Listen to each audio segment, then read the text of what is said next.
Hello, everyone, and welcome to another edition of the Dentzel Domain on Red State Talk Radio. I am your host, Ed Dentzel. As you can imagine, we are going to continue to talk about the Orlando terrorist attack on the show. Just can't talk about that once. That's going to be, I believe, a continuing story as more details come out. Both tales of what happened inside that nightclub as the terrorist tormented those people, murdering many of them after the initial attack. I'm going to find out about about his connections, and already they're doing that. I saw some stories detailing how he went to Saudi Arabia back in 2011, 2012. That even makes it even stranger that the FBI didn't do more after investigating him in 2013, 2014. But on a more personal note, as I was talking about yesterday when this all happened and how I look at it, and for all of you gun owners out there, that we can't take any more shortcuts anymore. And we know that we all do that. You know that I've only been a gun owner for 3 or 4 months. I've had my license, got my concealed carry license in March, so it's been about 2.5 months that I've been carrying my weapon. And even then, you know that sometimes you take shortcuts.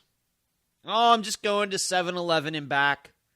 Just gonna run in here to the grocery store and come out. Well, that probably happened on Saturday, Sunday morning, and I've already gone through why those people, if any of them were gun owners, didn't have their guns inside the club because it wasn't legal, wasn't allowed. But I'm sure some of those people that showed up and then died on Saturday, technically Sunday morning, were just people might have showed up just a few minutes before, maybe an hour before. Hey, just cruising around. Hey, this club's still open. Let's go see what's going on inside. Maybe we'll see some friends in there. Who knows? Maybe something good will happen. And then they got caught up in all this. Just a decision like that can mean the decision between life and death. In fact, if you watch the one video of these women, they're in a car, and there's the shots. All the police are in an intersection, and it's on YouTube and elsewhere. They're talking about how they just left the club. Those women who are talking there and are filming that, I'm going to guess, of course, with a phone, they left just in time. They left just in time. I read a statistic regarding that 1 in 3 people in that club were either murdered or injured.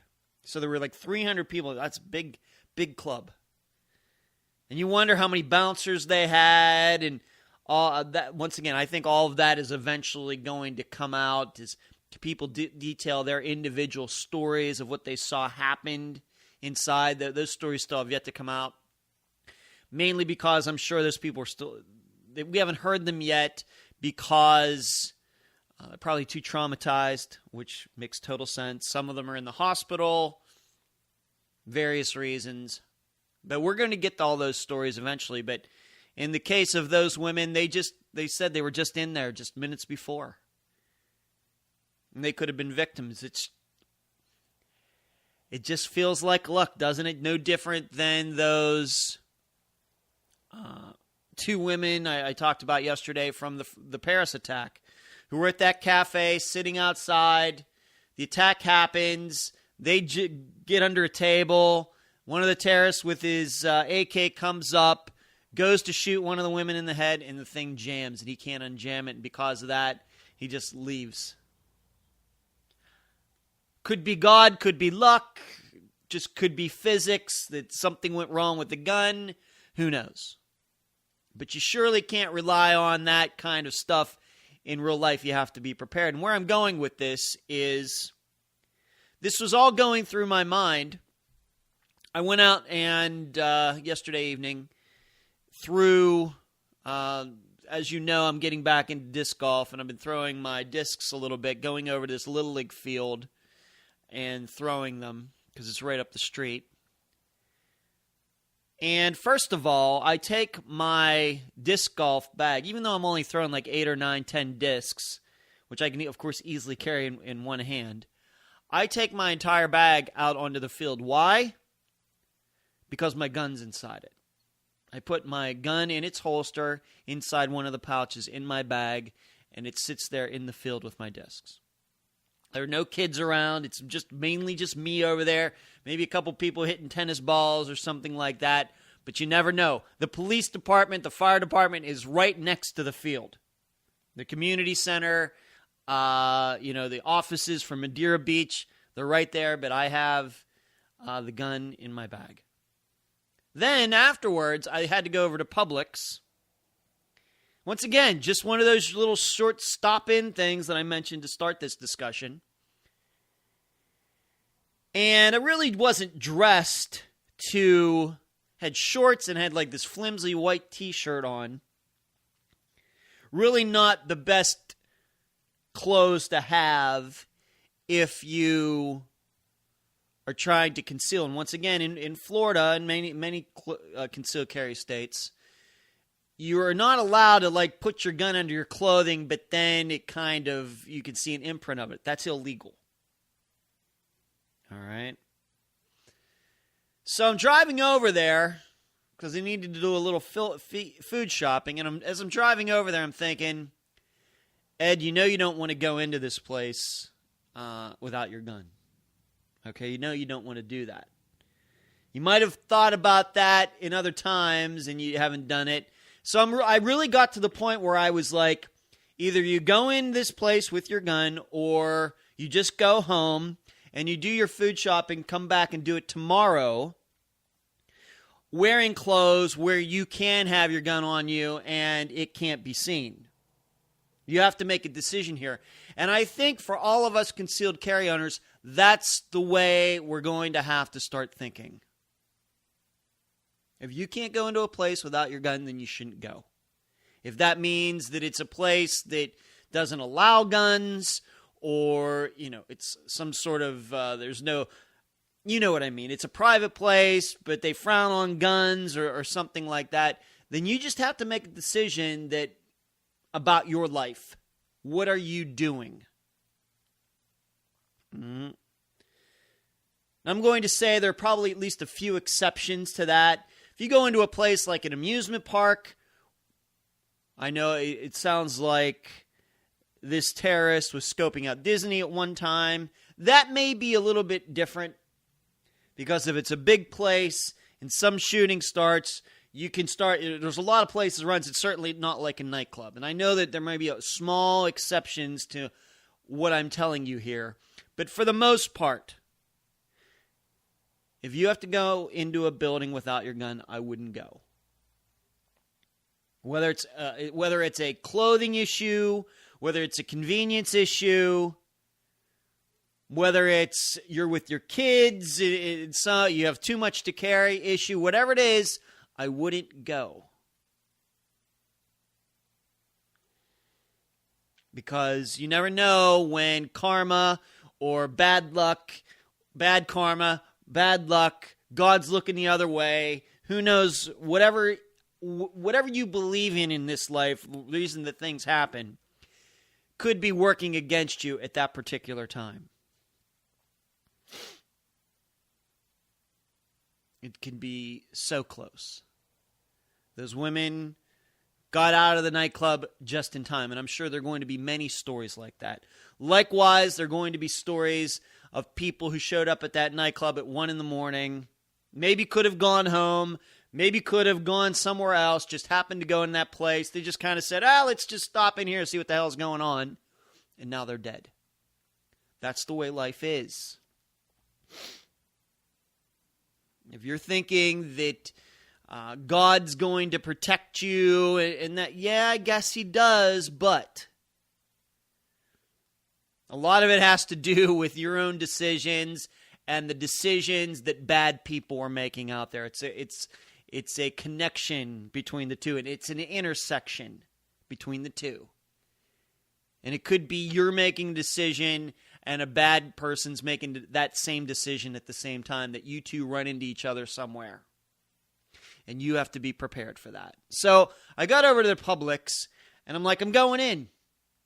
So I put the gun. I have a Remora holster, which is pretty good. But the shorts, like gym shorts that I was wearing, long gym shorts and a flimsy white T-shirt, not the best. I made it work. It wasn't comfortable. I looked at myself quite a couple times, making sure that nobody could see I was carrying them before I went inside.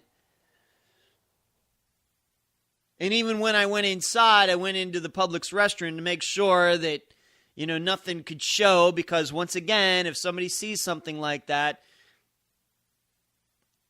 I'm a legal carrier, but if it seems like I'm overtly making it known that I'm carrying a gun, that can be seen as intimidation. Once again, it's called printing. Weird word for that, but that's what it's called.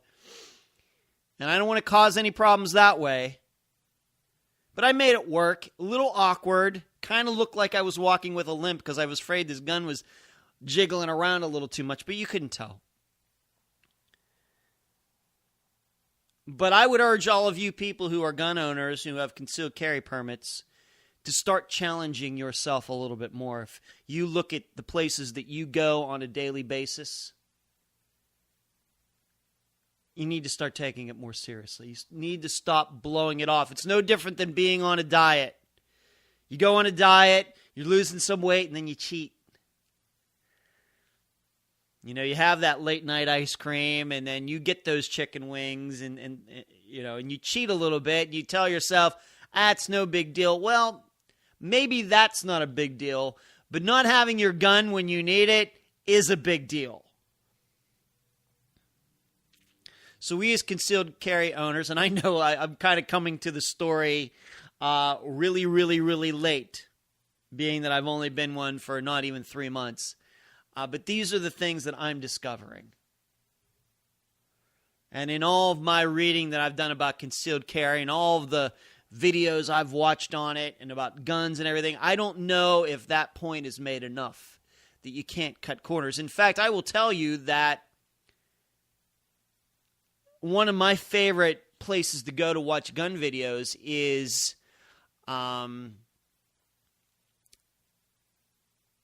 this TFB TV, which I believe stands for the Firearms Blog TV, and they do, I think that's what it's called.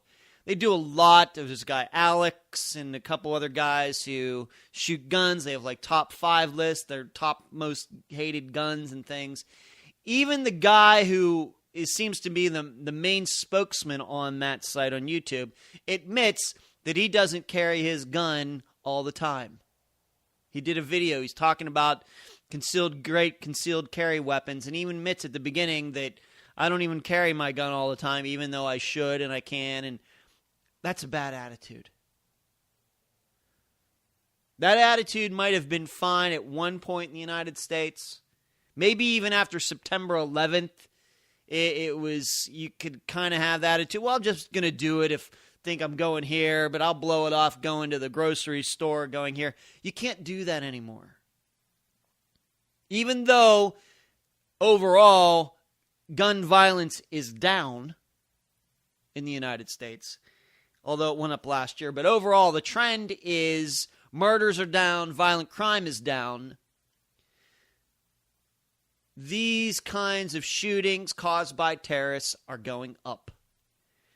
And we have to understand that no matter who gets elected in November, that's not going to change.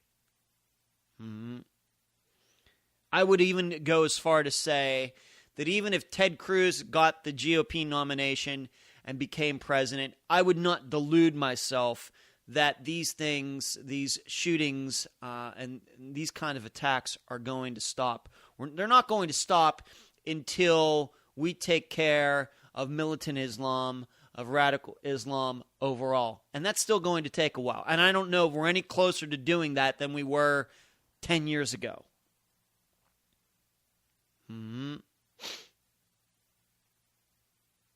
So And I just don't believe that Donald Trump and Hillary Clinton are really serious about this for different reasons. And that may be a discussion. I got a little bit into that yesterday, but just have to understand that it's not going to go away. Even if you're a huge Trump supporter, these attacks are not going away if he becomes president. They're not. It's going to take a lot of time with the right decisions. I don't know if he's capable of making them. You think he is, but it's certainly not going to go away right away when if he were to become president and take the oath of office next January. Same way with Hillary Clinton, for all you Hillary Clinton supporters. It's going to take a lot of time. And in the meantime, we as concealed carry owners, we have a responsibility to carry our guns. That's a responsibility. We've taken it on. We've taken the classes. We got the license. Now it's time to own up and not blow it off. Not just for our protection, but for our family's protection, for our friends' protection, even for strangers' protection, who just happen to be non-gun owners, who happen to be in that Publix, happen to be in that Starbucks. Got to look out for those people too, even if they aren't going to look out for themselves. I don't know what we can do about that. All right, so it was just something that came up. Once again, I was talking about it yesterday on yesterday's show, and I was put in a position where it wasn't necessarily 100% convenient for me to take my gun into Publix, but you know what? I did it anyway. And I did it legally. Took a little doing, but I did it. Because as I've said a couple times since I got my license, when you get that license, you are put in a position where you don't want to be in a position where you don't have your gun should you need it. I mean, if you don't own one, then you can't say, well, I should have brought it with me because this is happening. Because with anything in life, there's nothing worse than being in a situation where you need something that you usually have, but you don't have it. Whether it's a spare tire for your car that gets a flat, or you lock yourself out of your house and you forgot to put an extra key, hide an extra key outside somewhere, anything like that. Concealed carry permit is the same thing. You have it, so use it. Don't take shortcuts. More stories. Moving on to the actual attack itself. Finding out that this terrorist frequented, is that the word? Frequented, attended, that's a weird word, attended this gay club, the Pulse, frequently over the time. In fact, he was known by the people who worked there and a lot of the regular patrons who showed up to this place in Orlando. And this is kind of interesting given that his address was down in the Miami area, Port St. Lucie, which is, once again, near Miami. So they're going to look into that. Did he move? Did he drive up there all the time? What was his fascination with that particular place? Did his address change and people didn't know about it? Where did he live there in Orlando? And there are the rumors out there that maybe this guy was gay. And being a radical Muslim and going to Saudi Arabia a couple times and was really tormented by his homosexuality. He was trying to cover it up. He even went to the lengths of getting some gay date application for his phone. I'm going to be honest with you. I didn't even know that kind of stuff exists. But he had those. He had those. that kind of application. He was communicating with gay men who went to that club. No signs, at least yet, that he had any interactions with any of these people, that he actually had any gay encounters. No stories about that yet. I'm sure they're going to look into that. In the club, it's weird that some people had horrible memories of him getting drunk and being belligerent. Then other people said that he was just kind of quiet. And it's so interesting. All these different people who knew this guy, and once again, I've still not used his name. I'm not going to. Had these wide array of opinions on this guy. His ex-wife says he beat her. But then a woman who knew him said he was very polite, very kind. Couldn't imagine he did that. Had no felony record. Some people saw him as a racist and all this stuff. On the other hand, he seemed to get security jobs with no problem. So it just shows that how well these people can cover this up. Now, why would he go to a place like that? Most people would think, well, he must be gay, and he's struggling with that, and he hates himself for it. He hates gay people because of his religion, but then he's thinking he's gay himself, so he has this turmoil going on inside. I know that's a popular idea, but I could see it being something else as well. Why he would go to a place like that if he wasn't gay and was just hanging out and watching all these people. Feels to me, once again, we don't know. We're going to find out eventually if, was this, obviously it's a terrorist attack, but was it brought on by other things as well, not just his militant Islam beliefs, but other personal stuff? I happen to believe that maybe he was going to this club, frequenting it, to build up a real big ball of hate. That would be my guess. That the more he went there, the more he hated these people. And he got angry at them. And as you know, anger has been a big topic on the show and many shows, national conversation, because of the political atmosphere that has existed for the past year.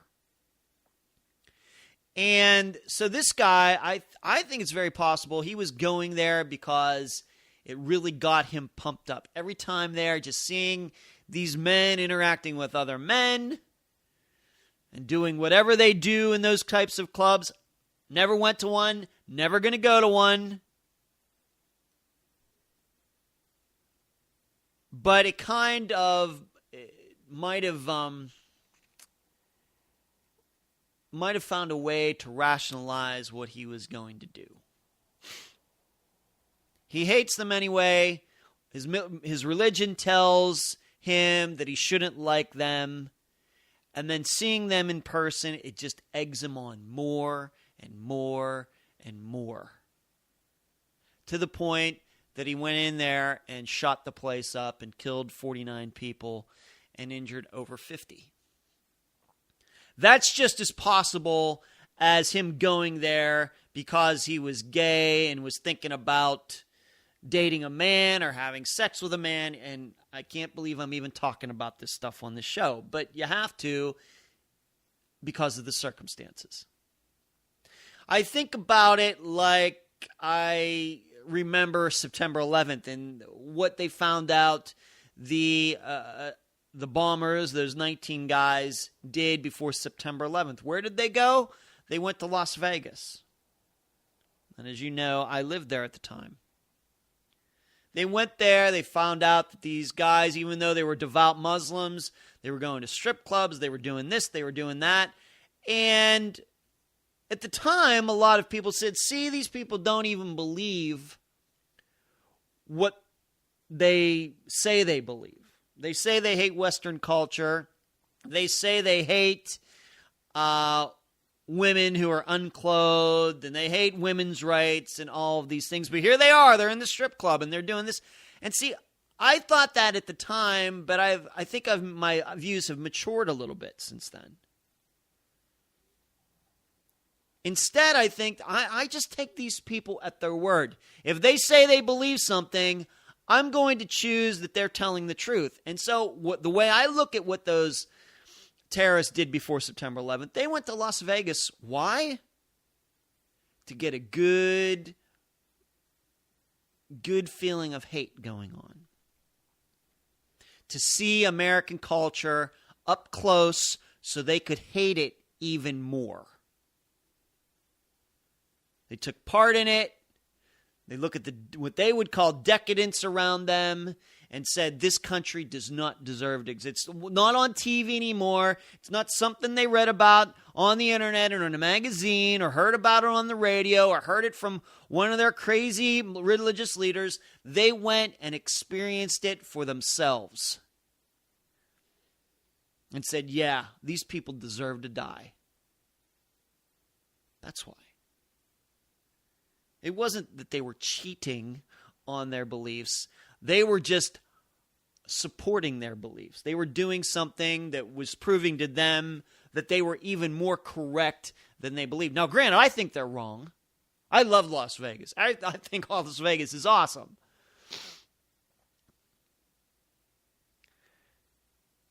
But I think you know what I'm trying to say here. That we think of it one way, but you have to put yourself in the terrorist mind. And what drives terrorists? Hate. Anger. All right?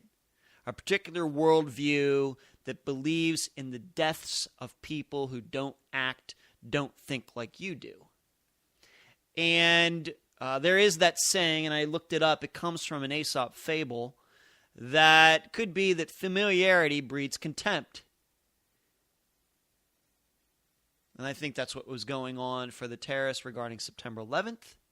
And I also think that that's what went on with this guy. He got familiar with the gay community, and it ticked him off even more. Now, I'm not saying that's right. Of course it's wrong. But to do what he did, you have to get up a really big bag of hate inside to do that. And he found it every time, just getting a little more angry to the point where he said, yeah, this is what I need to do. Just like the September 11th attackers. Now, I mentioned earlier that there is evidence that he might have thought about attacking Disney or downtown Disney, someplace like that. Could have. I'll admit I've been to Disney World many times, but I've never been to downtown Disney, so I can't speak to how easy that would have been. Would he have been able to kill 49 people? Maybe. What I know about the parks is it would have been a little tough, given that they do have security there. And it is a big place. You know, it's not a place with walls. Disney World, several acres large, and there's easy ways to escape and all sorts of places to hide. And he's just one guy. So that might have been why he nixed that idea as far as the parks go. Once again, with downtown Disney, I've never been there, but I know that they have some kind of nightclub atmosphere down there. It's kind of a little more adult-like from what I understand. Once again, even though I haven't been there. But maybe just couldn't get enough hate going on there. He went to Disney and maybe it was just a little too happy for him. Whereas, you know what really got him ticked off? Seeing men kiss other men. Instead of just seeing a bunch of people wearing Mickey Mouse hats walking around. It could be something as simple as that. And I know that sounds a little stupid, but yet once again, you have to put yourself in the minds of the terrorist. So, I'm not convinced that this guy was some closeted homosexual. Instead, I believe he was could have been just some straight guy, straight, crazy, evil terrorist who was going to this club all the time just to work up a good hate. So he could go on there and feel really, when he did go in there and shoot the place up, so he could feel really, really good about himself. I got to go to the break. I'm listening to the Dentzel Domain on Red State Talk Radio. The voice of American conservatism. WRS Digital, Red State Talk Radio. And we're back at the Dentzel Domain on Red State Talk Radio. I think I want to continue to talk about what I mentioned here about the good possibility that this terrorist went to that nightclub over and over and over to build up his hate against Western culture, against gay people, whatever motivates these evil people. You have to think of it this way, maybe in the opposite respect. We hear as Americans about what goes on in some of these Muslim countries. Women who are stoned to death, women who are raped, and then when they try to seek justice, they are the ones themselves who are prosecuted, who are thrown in jail for complaining about being raped. Or more, maybe the best example would be what happened to this American soldier. He was in Afghanistan, and these Afghan soldiers who are supposed to be our allies, they rape little boys.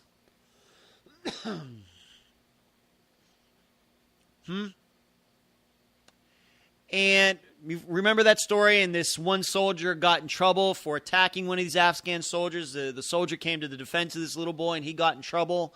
Now, I think eventually this soldier there was a reprieve on the charges that were being brought against him because he was supposed to just stand there and let it happen. We talked about this story at one point. But there's certainly a difference between us sitting here in the United States and hearing about boys being raped by Afghan men than actually seeing it in person. I mean, it ticks you off. You hate that it happens. You read the stories. You hear the stories. You hear it talked about here. I'm sure there were other Red State Talk Radio shows that talked about it at the time when that was a hot topic. But then it kind of just slips away, doesn't it? It's not necessarily that you forget about it. It's not like you accept it, but there's not much that you can do as your average American citizen.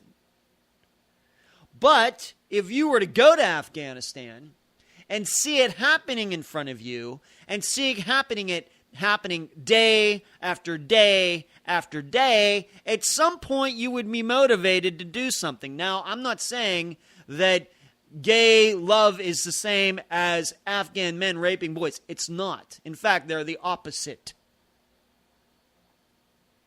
They're the opposite. But once again, you have to put yourself in the shoes of the terrorist.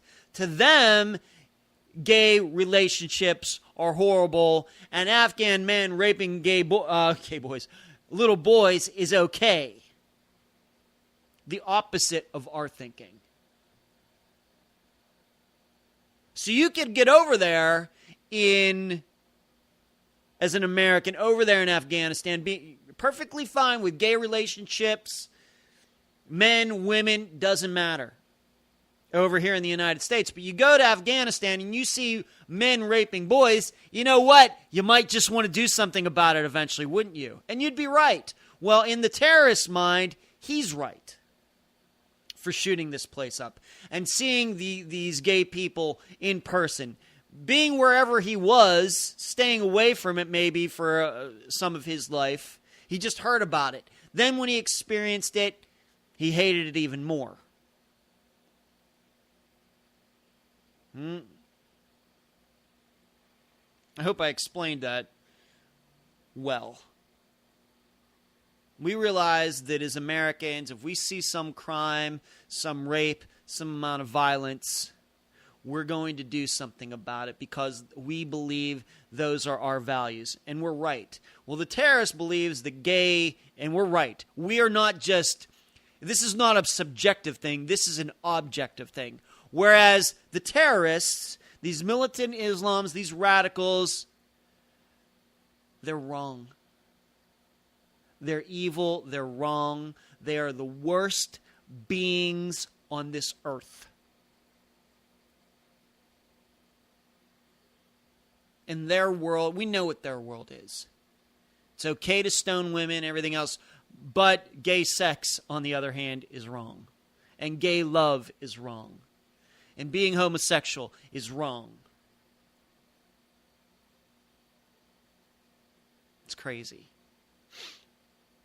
So I think if you get the mirror image of it, you can understand as an American, if you went to Afghanistan and saw something, you'd build up a good amount of hate as well.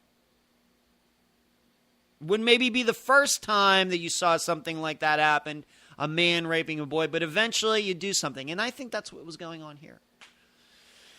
He was building up a good ball of hate against people who didn't deserve it. Whereas those Afghan men who raped those boys, they deserve any pain they get.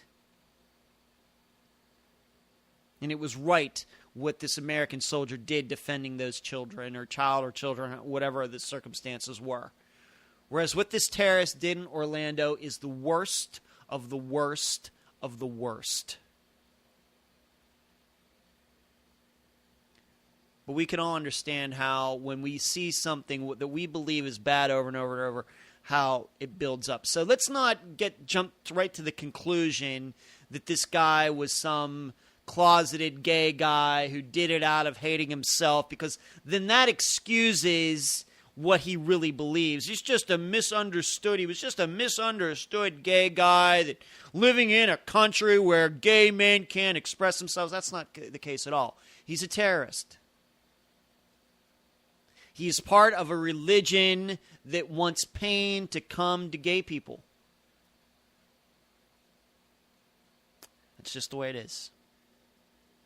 Now, along those lines, for anybody who might be gay who is listening to this, I got some news for you, and it's pretty much bad news. As we as conservatives, we have pointed out for years how liberals fight for gay rights in the United States, gay marriage.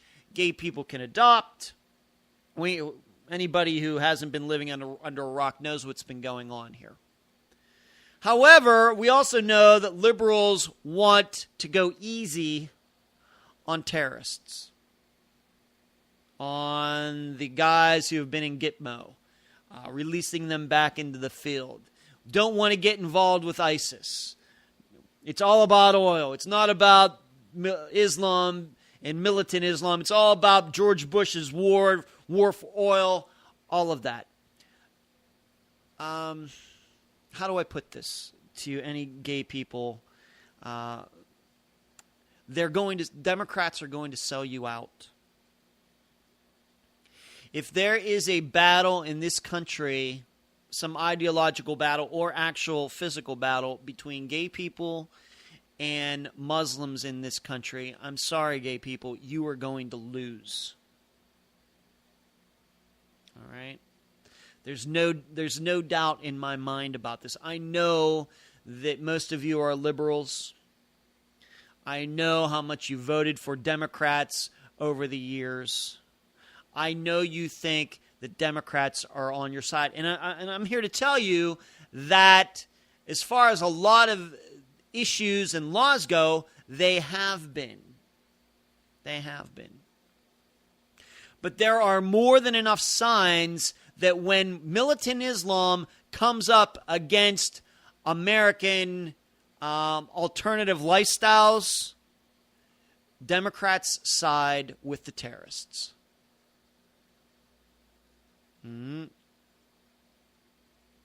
They're going to blame this attack on guns. Not going to blame it on Islam. This wasn't a Christian who did this. This wasn't an atheist who did this. This wasn't a Jewish person. Wasn't a Hindu. Wasn't a Buddhist. It was a Muslim who had rage against gay lifestyle here in the United States, and this is what he did. Instead, they're going to blame it on the guns as if any person could have done that. But we know that's not the case.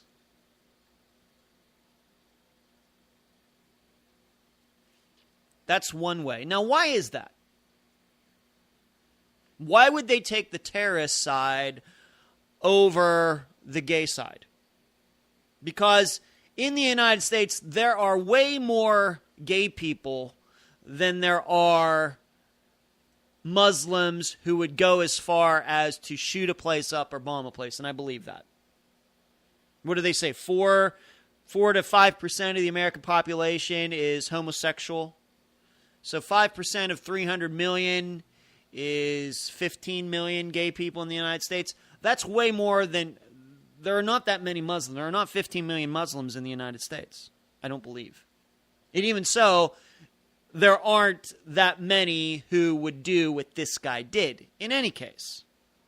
So why would Democrats side with a smaller group over a large group? Well, here's something I'm going to tell you that you're probably not going to believe, but I believe it's true. The truth is, Democrats really don't like your lifestyle. That's the truth. In fact, I'm going to say something even more. I'm just going to speak for all straight people, including myself, on all of this. We really don't like gay sex. Okay? We really don't.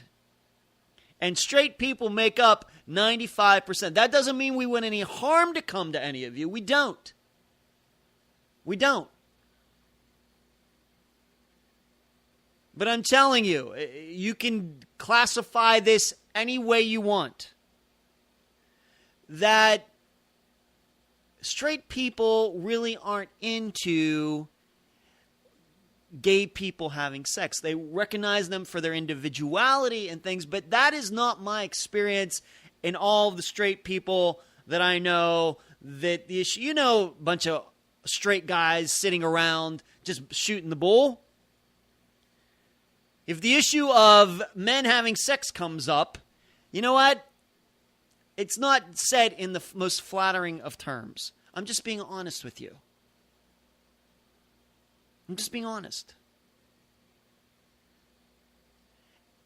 There's a reason that most straight people don't watch gay porn. There's a reason. It's a niche market, even though gay people are out more and more than ever. And the gay lifestyle is accepted more and more than ever. I'm not so sure there are a bunch of straight people out there watching gay porn. Why? Because they don't like it. That's why. It's no different than some people watch this TV show over that TV show. It's no different that this movie does great, that movie doesn't do so great. People are going to watch what they like. And straight people don't particularly care for gay porn. As much as you may think about straight guys, well, they're really into two women kissing. Maybe for a little while, but really, eventually, I think straight people just want to get back to the straight stuff. Just as an example. So I think at their core, Democrats are just using you for votes. They'll say that they like your lifestyle and everything, but they just like your votes. Why do they like terrorists? Why do they protect Islam? I'm going to tell you. What overrides their needing of your votes every 2 years, every 4 years, every 6 years? At its core, Muslim and Islam is a socialist belief system.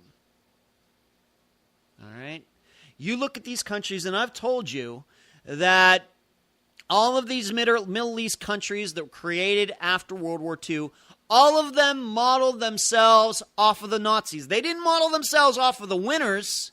They didn't model themselves off of us or the Canadians or the British or the French and the kinds of government we had where with democracies and representative republics. We can't forget the Australians, too, and any other countries that were part of the Allied forces. No. You know who they modeled their model of government off of? Hitler. Fascism. Socialism. That was a choice they made. Why? Because the Muslim religion, Islam, goes really well with that way of thinking about people and governing people and ruling people and controlling people. And as I've tried to tell you for a long time, even before I started the show, at their core, Democrats and liberals are socialists. And they will side with socialists first over gay people. No matter if those gay people have voted for them since the day they were born. Democrats like socialism, fascism, and communism more than they like the gay lifestyle. That's why you gay people are going to lose. The truth is, your average Democrat leader at its core feels the same way about the gay lifestyle as your average conservative leader. The difference is we just have the courage to talk about it. And talk about it in a way that we're not lying to you. That you can't see that is your fault. You dislike us because we tell the truth about the way we think. We don't want you to die. We don't want you to be attacked. We don't want you to be shot. But we believe that the gay lifestyle is not conducive to having a positive culture in the United States. We believe that you can make any choice that you want. And we don't think you should be put in jail. There should be no laws or anything. But that's what we believe. That's what we believe. The truth is, liberals think the same way, but they want your votes, so they'll say anything to get your vote.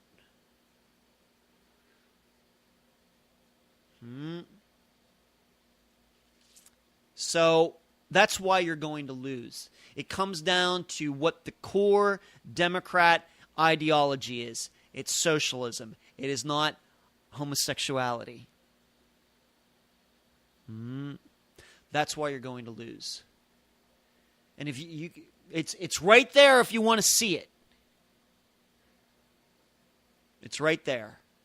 They will try to make political statements instead of, because here's what I know. If they were to just come out and say, yes, this was caused by terrorism, this is caused by, let's put it this way. If they loved you so much, they would have no problem saying that this guy was a terrorist and Islam is ultra homophobic. Hates you, wants all of you to die, and that is what's caused this shooting. They don't do that. What do they come out and say? Well, this is just an expression of the reason this guy did this is because of gay marriage becoming more popular. This is an outrage. He would hate you if none of you, this terrorist would hate you, and all militant Muslims would hate you no matter if all of you got married or none of you got married. Whether you could adopt kids or you couldn't adopt kids.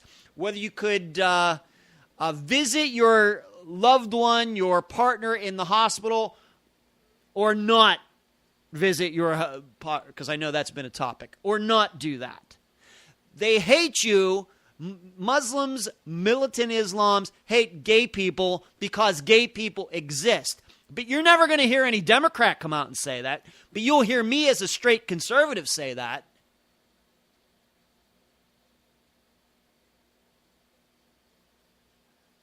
We as conservatives, we just view you a little differently. We don't hate you.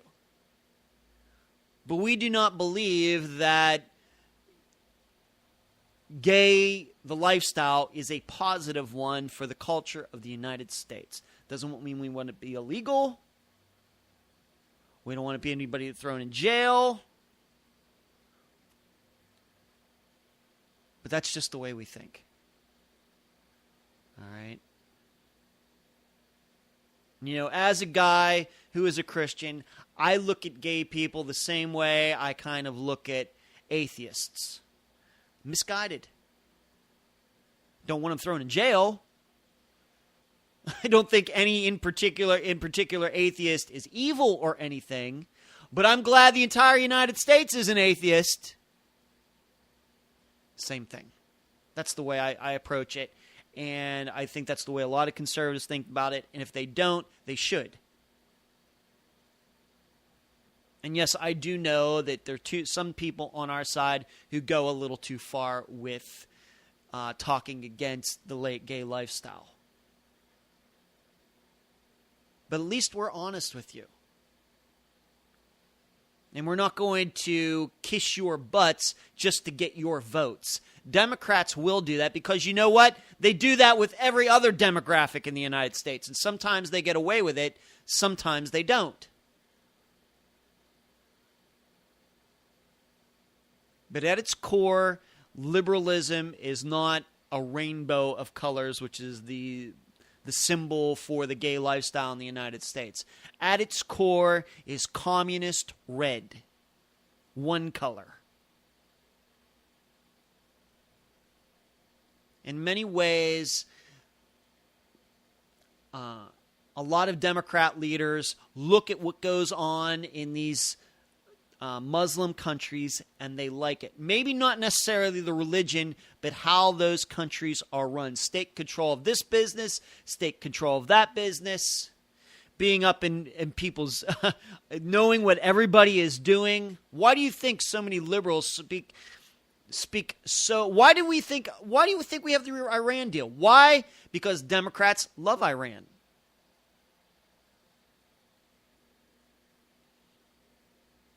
There is a large part of Democrats who see what goes on in that country and wish they could do it here and get away with what they do. Not, once again, not necessarily the religion part of it, but the control part of it.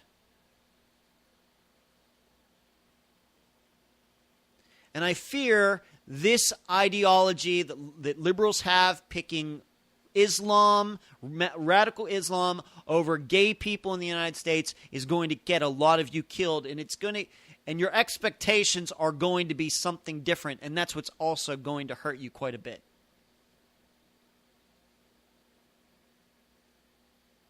That's the truth. That's the only thing that explains it. They know what going on. Barack Obama knows what's going on. Hillary Clinton, they don't want to talk about Islam. They want to talk about the guns. It's why? To protect an ideology that they have at least somewhat respect for. They don't have any respect for you.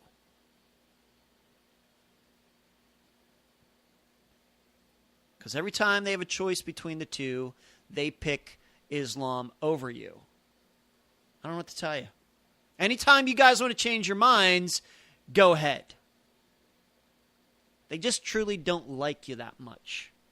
Whereas they do like certain aspects of the way Muslim countries are run. One more thing before I go. Today is Flag Day, and I have to admit, as a conservative, I know that I'm supposed to be like crazy protective of the flag. I don't know. How do I put it? My attitude about the burning of the flag and everything is that if you make it illegal, that only makes it more likely that people are going to do it as a symbol of demonstration, as a symbol to desecrate the United States.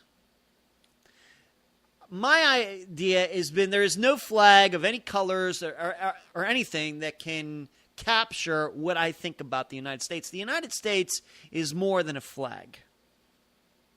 It's more than the Star-Spangled Banner. It's more than any of these songs we sing about our country. It's an idea that can't be burned. But I gotta go.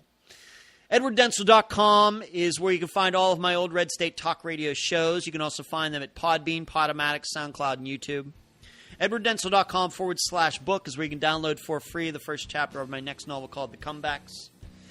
Facebook, LinkedIn, you can find me there. Email me, EdwardDentzel@Reagan.com. Twitter, Dentzel Domain. My other show, America's Missing Podcast, with my co-host, Melissa Bridges. Appreciate you check that out. We're going to be doing some new episodes soon. Been nice talking to you tonight. You've been listening to the Dentzel Domain on Red State Talk Radio.